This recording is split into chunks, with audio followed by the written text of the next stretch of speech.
Good morning મિત્રો.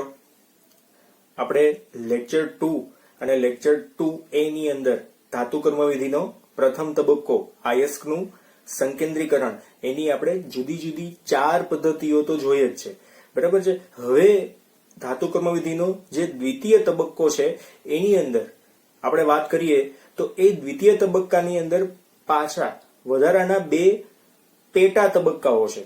તો એ 2 પેટા તબક્કાઓની અંદર જે પ્રથમ તબક્કો છે એ કંઈક એવો છે કે એમાં સંકેન્દ્રિત કાચી ધાતુનું ઓક્સાઇડયુક્ત કાચી ધાતુમાં રૂપાંતરણ કરવાનું છે. તેન આફ્ટર દ્વિતીય તબક્કો કંઈક એવો થશે કે એ જે ઓક્સાઇડયુક્ત કાચી ધાતુ જે છે એનું રિડક્શન કરીને આપણે ધાતુ મેળવવાની છે. પણ મિત્રો આમાં ખાસ યાદ રાખવાનું એ છે કે જે આપણને ધાતુ મળશે એ ધાતુ કેવી હશે? અપરિષ્કૃત એટલે કે અશુદ્ધ હશે, બરાબર છે. આ એક ખાસ યાદ રાખવાનું છે. એટલે દ્વિતીય તબક્કાથી આપણને ધાતુ તો મળશે પણ કેવી હશે? અશુદ્ધ હશે. તો હવે આપણે એને આગળ જોઈએ, બરાબર છે. તો મિત્રો ધાતુ કર્મવિધિનો હવે બીજો તબક્કો જોઈએ. શું આવશે? ધાતુનું તેની સંકેન્દ્રિત આયસ્કમાંથી અલગન. બીજું કઈ રીતે કહી શકાય? સંકેન્દ્રિત આયસ્કમાંથી અપરિષ્કૃત એટલે શું? અશુદ્ધ ધાતુમાં નિષ્કર્ષણ કરવાનું છે આપણે. કઈ રીતે થાય છે? તો આ તબક્કામાં આપણે ધાતુ મેળવવા પ્રથમ શું કરવું પડશે? આયસ્કને ઓક્સાઇડમાં પરિવર્તિત કરવાની છે અને ત્યારબાદ તે ઓક્સાઇડનું રિડક્શન કરવાનું છે. તો હવે પ્રથમ તબક્કો આની અંદર પેટા તબક્કો જે મેં વાત કરી હતી એ આપણે જોઈએ તો ઓક્સાઇડમાં પરિવર્તન સૌથી પહેલા કરશું. એના માટે 2 પદ્ધતિઓ છે. પેલી પદ્ધતિ જોઈએ નિસ્તાપન, ઇંગ્લિશમાં શું કહેશું? કેલ્સિનેશન. આની અંદર શું આવે છે કે બાષ્પશીલ પદાર્થો યુક્ત જે આયસ્ક છે અથવા તો એને શું કહેશું? કાચી ધાતુ છે ને ગરમ કરતા બાષ્પશીલ પદાર્થો દૂર થઈ અહીંયાથી શું મળશે? ધાતુના ઓક્સાઇડ મેળવવાની આ પદ્ધતિને આપણે શું કહેશું? નિસ્તાપન, બરાબર છે. એક્ઝામ્પલ જોઈએ આપણે. Fe2O3 જેમાં XH2O જે છે એ બાષ્પશીલ પદાર્થ છે જેને આપણે ડેલ્ટા તાપમાને શું કરશું? ગરમ કરીને છૂટા પાડવાનો છે. તો અહીંયા જોઈએ Fe2O3 વત્તા શું મળે છે? XH2O. અહીંયા લખ્યું છે ગેસિયસ ફોર્મ. જે ગેસિયસ ફોર્મમાં શું થાય છે? દૂર થાય છે. બીજું એક એક્ઝામ્પલ, જો કાર્બોનેટ યુક્ત અશુદ્ધિ હોય તો શું થશે? તો એમાં શું થશે? ડેલ્ટા તાપમાને ગરમ કરશું એટલે ZnO અને CO2 બાષ્પશીલ પદાર્થ અહીંયા કયો આવ્યો? CO2, બરાબર છે. અને ત્રીજાની અંદર શું આવશે? CaCO3, MgCO3. ટોટલ કેટલા કાર્બોનેટ આવશે? અહીંયા 2. અહીંયા 1 કાર્બોનેટ હતો, 1 CO2 છૂટો પડશે. 2 કાર્બોનેટ છે, 2 મોલ CO2 છૂટા પડે અને શું બનશે? CaO, MgO. આવી રીતના મિત્રો કોઈ પણ ઓક્સાઇડ યુક્ત અશુદ્ધિઓ કે જેમાં એ ઓક્સાઇડ કયો હોઈ શકે? જો પાણીની અશુદ્ધિ પણ હોઈ શકે કાં તો કાર્બન ડાયોક્સાઇડની પણ અશુદ્ધિઓ હોઈ શકે. તો એને દૂર કરીને આપણે જે તે ઓક્સાઇડને માત્ર ને માત્ર ઓક્સાઇડની અંદર એટલે કે બાષ્પશીલ અશુદ્ધિઓને આપણે દૂર કરીને માત્ર ઓક્સાઇડની અંદર રૂપાંતરિત કરી શકીએ. આનું કારણ શું હતું? તો સિમ્પલ વાત હતી કે જો ધાતુનો ઓક્સાઇડ હોય તેમાંથી ઓક્સિજન માત્રને આપણે રિમૂવ કરીને ધાતુ મેળવી શકાય. પણ એ મિત્રો ધાતુ કેવી હશે? અપરિષ્કૃત અથવા તો અશુદ્ધ. હવે જોઈએ આપણે બીજી પદ્ધતિ પુંજન, જેને ઇંગ્લિશમાં કહીએ રોસ્ટિંગ. હવે રોસ્ટિંગ શબ્દ તમે સાંભળેલો છે. ઘરે તમે લોકો જો પાપડને શેકતા હોય તો કઈ રીતે શીખો છો? કે ગેસ ઉપર ડાયરેક્ટલી વાતાવરણના ઓક્સિજનની હાજરીમાં આપણે શેકીએ છીએ, બરાબર. અહીંયા એ જ પદ્ધતિ છે. રસાયણ વિજ્ઞાનની ભાષામાં એને આપણે કહીએ છીએ પુંજન. જોઈએ એમાં માત્ર સલ્ફાઇડ યુક્ત, ખાસ ધ્યાન રાખવાનું છે, માત્ર સલ્ફાઇડ યુક્ત આયસ્ક માટે જ આ પદ્ધતિ ઉપયોગી છે. સલ્ફાઇડ યુક્ત જોવી જોઈએ. બીજી વાત કે આ પદ્ધતિમાં આયસ્કને શું કરવાનું છે? તેના ગલન બિંદુથી નીચા તાપમાને હવાના નિયમિત પુરવઠા સાથે, એટલે હવાનું શું હોય એની અંદર વાતાવરણની અંદર ખાસ કરીને O2 હશે તો O2 ની હાજરીમાં જ આપણે એને શું કરવાનો છે? ગરમ કરવાનો છે. આ પદ્ધતિને આપણે શું કહીએ? પુંજન, બરાબર છે. હવે અહીંયા એક ખાસ જોવાનું છે કે આ પદ્ધતિ દરમિયાન જો સલ્ફર હોય તો એ વાતાવરણના ઓક્સિજન સાથે SO2 વાયુ દૂર કરે છે. તો SO2 વાયુ દૂર થાય અને ધાતુનું ઓક્સાઇડમાં રૂપાંતરણ થાય, બરાબર છે. તો એ ખાસ જોવા જેવું કે SO2 વાયુનું શું થાય? કેમ કે SO2 વાયુ જો હવામાં મુક્ત થાય તો એ વળી પાછું પ્રદૂષણ ઉત્પન્ન કરશે. તો એને પ્રદૂષણ ઉત્પન્ન કરવા ન દેવા માટે આપણે શું કરવાનું છે? તો એ મુક્ત SO2 નો ઉપયોગ H2SO4 ની બનાવટની કઈ પદ્ધતિ તમને લોકોને ખ્યાલ જ છે. કઈ પદ્ધતિની અંદર? સંપર્ક વિધિની અંદર આપણે એનો ઉપયોગ કરવાનો છે, જેથી શું થાય કે H2SO4 બની પણ જાય, SO2 વાયુ મુક્ત પણ ન થાય, બે ફાયદા થાય. બરાબર છે. તો આની અંદર આ ખાસ યાદ રાખવાનું છે, કાચી ધાતુને કે જે સલ્ફાઇડ યુક્ત છે એને ગલન બિંદુથી નીચા તાપમાને વાતાવરણના ઓક્સિજનની હાજરીમાં ગરમ કરવાનો છે. બરાબર છે. જોઈએ આનું સીધું એક એક્ઝામ્પલ જોઈએ, સાદું એવું કે ભાઈ ZnS છે, જેના 2 મોલ લીધા છે, વાતાવરણના ઓક્સિજનની હાજરીમાં 3 મોલ O2 ની સાથે પ્રક્રિયા કરશું. શું બનશે? 2 moles of ZnO. It means એક સલ્ફર છે અહીંયા O2 સાથે શું બનાવશે? SO2. ટોટલ કેટલા સલ્ફર છે? 2 સલ્ફર છે, તો 2 મોલ SO2. બરાબર છે. ગેસિયસ ફોર્મમાં અહીંયાથી છૂટા પડી જાય એના માટે મેં આ નિશાની દોરેલી છે. 3 વખત SO2 ના મોલ જુદા પડે છે એના માટે આ એરો બતાવેલો છે. તો આપણને મળશે શું ફાઇનલી? ZnO.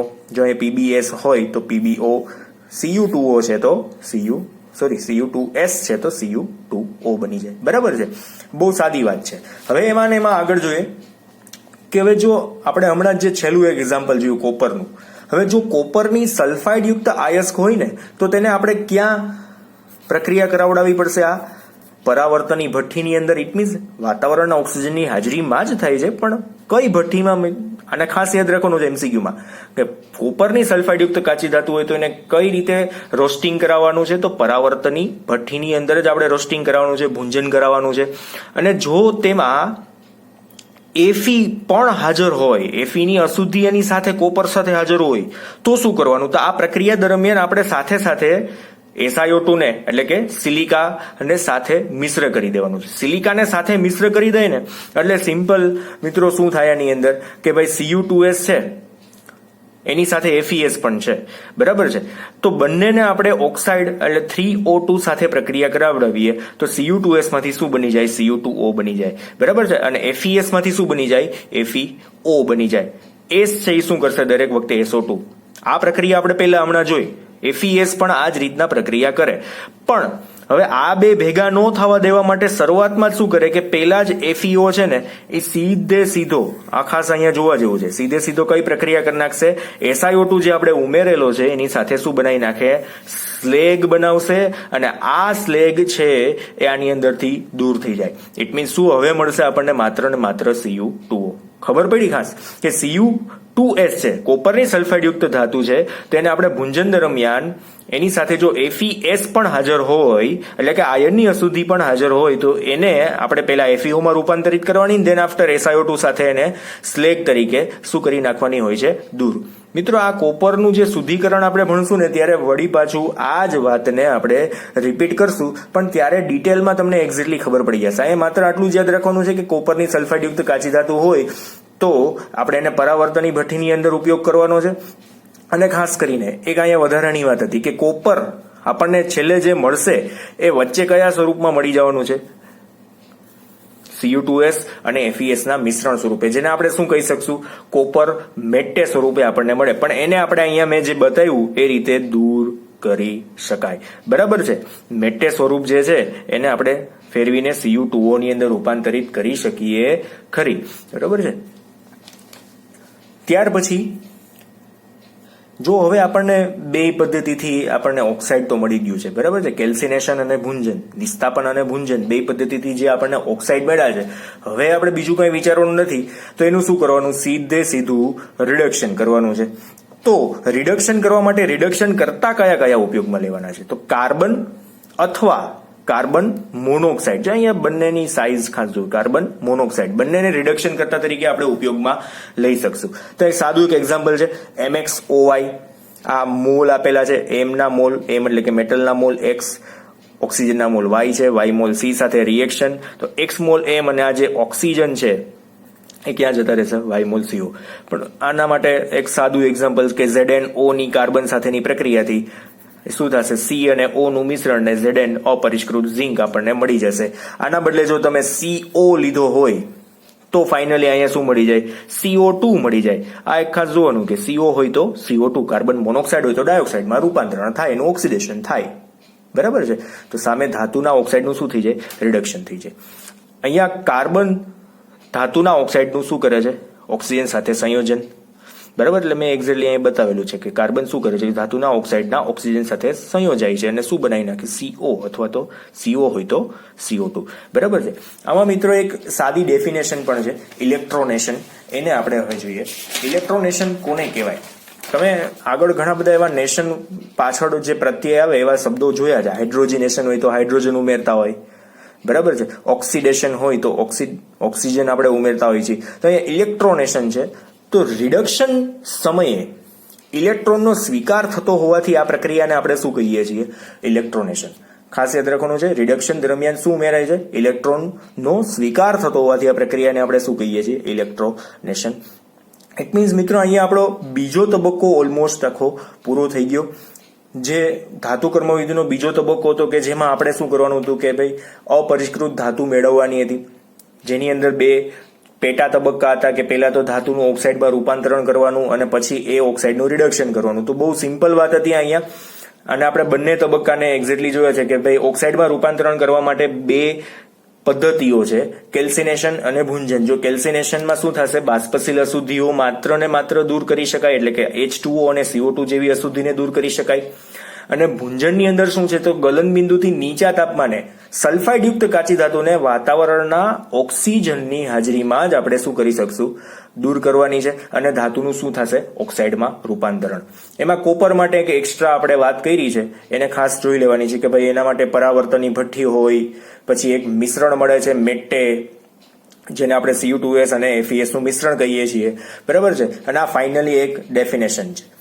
હવે રિડક્શન કરવા માટે શું કરવાનું હતું, કાર્બન અથવા તો કાર્બન મોનોક્સાઇડ. જે ઓક્સાઇડ મળ્યા છે એનું શું કરશું આપણે, સીધું રિડક્શન કાર્બન અથવા કાર્બન મોનોક્સાઇડની હાજરીમાં, બરાબર છે. અહીંયા આપણો આ બીજો તબક્કો ધાતુ કર્મવિધિનો કમ્પ્લીટ થયો છે. હવે આના માટે આપણે આગળ વધશું, જેની અંદર વાત આવશે કે ભાઈ ધાતુ કર્મવિધિ માટે અમુક સિદ્ધાંતો ઉપયોગમાં લેવાય છે. કયા કયા સિદ્ધાંત ઉપર આ ધાતુ કર્મવિધિઓ આધાર રાખે છે, એમાં હવે આપણે નેક્સ્ટ લેક્ચરની અંદર ધાતુ કર્મવિધિનો ઉષ્માગતિકીય સિદ્ધાંત આપણે ભણવાના છે. જે મિત્રો આના માટે તમારે આગળનું શું ભણવું પડશે, ધોરણ 11 નું ઉષ્માગતિશાસ્ત્ર. ઉષ્માગતિશાસ્ત્રની અંદર ડેલ્ટા G, ડેલ્ટા H અને ડેલ્ટા S, એન્ટ્રોપી, એન્થાલ્પી, બરાબર છે, અને ખાસ અને મુક્ત ઉર્જા, આ ત્રણ વસ્તુને તમારે ડિટેલમાં પાછી વાંચીને આવવાની છે. તો ઉષ્માગતિશાસ્ત્રના નિયમ મુજબ જે અહીંયા સિદ્ધાંત આપણે ઉષ્માગતિકીય સિદ્ધાંતનો ઉપયોગ કરવાના છીએ એ તમને એક્ઝેક્ટલી સમજાઈ જશે, બરાબર છે. એટલે આટલું વાંચી આવવાનું છે અને આને કમ્પ્લીટ કરી નાખવાનું છે. બહુ સહેલું છે. જો ડાઉટ હોય તો કોમેન્ટ સેક્શનમાં કોમેન્ટ ખાસ કરવી ભૂલવું નહીં, બરાબર છે. ઓકે.